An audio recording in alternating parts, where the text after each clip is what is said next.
લીલી ડુંગળી અને ગાંઠિયાનું શાક તો તમે ઘણીવાર ખાધું હશે, પણ આજે આપણે બનાવીશું એક નવા જ સિક્રેટ મસાલા સાથે લીલી ડુંગળી અને ગાંઠિયાનું શાક। તો ચાલો બનાવવાની શરૂઆત કરીએ। તો સૌપ્રથમ મેં ડુંગળીને ઝીણી ઝીણી કાપી લીધી છે અને એને આપણે ઝાઝા બધા પાણીમાં ધોઈ લેવાની છે, કારણ કે એમાં ઝીણી ઝીણી કાંકરી હોય તો એ કાંકરી ના આવે એટલા માટે।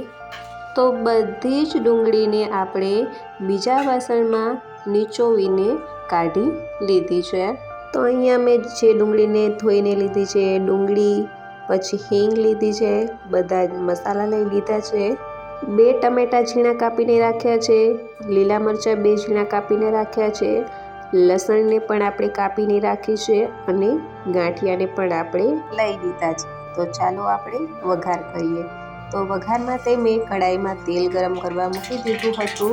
તો પછી એમાં રાઈ અને આખું જીરું નાખી દઈશું। રાઈ અને જીરું ફૂટી જાય પછી એમાં આપણે ચપટી હિંગને એડ કરી દેવાની છે। હિંગને એડ કરી દીધા બાદ એમાં આપણે ઝીણી લસણ જે કાપીને રાખી હતી એ લસણને એડ કરી દઈશું। પછી લીલા મરચાંને આપણે નાખી દેવાના છે અને ટમેટાં ઝીણા કાપીને રાખ્યા હતા એ ટમેટાને પણ એડ કરી દેવાના છે। સારી રીતે આપણે મિક્સ કરી દઈશું। મિક્સ કરી દીધા પછી આપણે જે ડુંગળીને ધોઈને રાખી હતી એ ડુંગળીને એડ કરી દેવાની છે। આપણે ભલે ધોઈને ડુંગળી નીચોવીને લીધી હોય પણ એમાં તોય પાણી ભરાયેલું રહે છે, એટલે સારી રીતે મિક્સ કરતા જશું એમ પાણી એમાંથી છૂટતું જશે। તો ધીમા તાપે આપણે પાણીને બળવા દઈશું અને એ બળે ત્યાં સુધી આપણે મસાલો તૈયાર કરી લઈશું।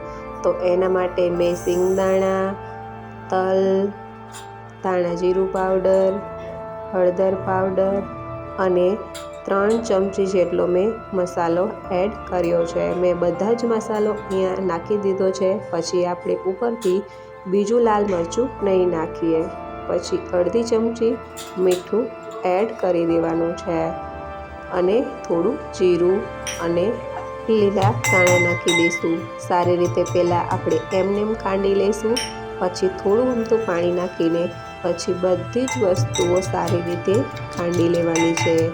આ છે આપણો સિક્રેટ મસાલો। આનાથી ગાંઠિયા અને ડુંગળીનું શાક મસ્ત બને છે। પછી આ બધો મસાલો આપણે એમાં એડ કરી દેવાનો છે। મસાલો થોડો ઓબ્ઝર્વ થતાં વાર લાગશે, એટલે આપણે સારી રીતે બધું મેશ કરીને મિક્સ કરતા જવાનું છે અને ધીમા તાપ ઉપર આપણે સારી રીતે બધો જ મસાલો એકરસ જેમ કરી દેવાનો છે।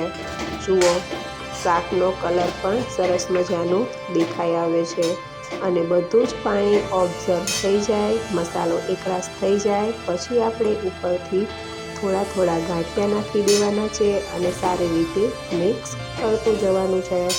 એક સામટા આપણે ગાંઠિયા એડ નહીં કરીએ, થોડા ગાંઠિયા એડ કરી દેવાના છે અને સારી રીતે મિક્સ કરતું જવાનું છે।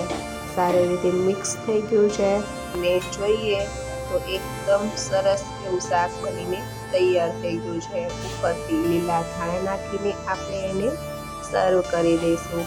તો મેં અહીંયા બાજરીના રોટલા અને ગોળની સાથે આ શાકને સર્વ કરી દીધું છે। શું તમે ક્યારેય આવી રીતે સિક્રેટ મસાલો બનાવીને લીલી ડુંગળી અને ગાંઠિયાનું શાક બનાવ્યું છે કે નહીં એ કમેન્ટ કરજો અને મારી ચેનલ પર નવા હોય તો સબસ્ક્રાઈબ કરી દેજો।